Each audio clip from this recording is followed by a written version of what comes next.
Naniniwala si Senadora Amy Marcos na matatag pa rin ang unit team sa pangunguna ni na Pangulong Ferdinand Marcos Jr. at Vice President Sara Duterte.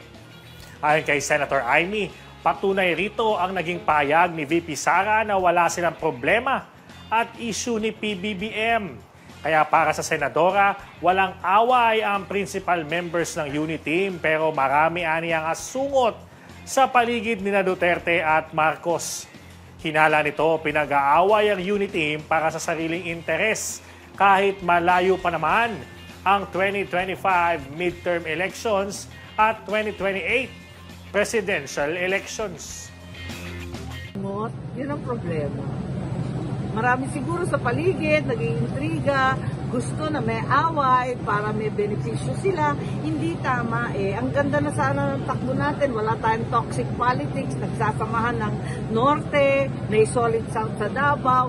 Wala talagang problema. Eh biglang nagkakagulan, daming sulsulero eh.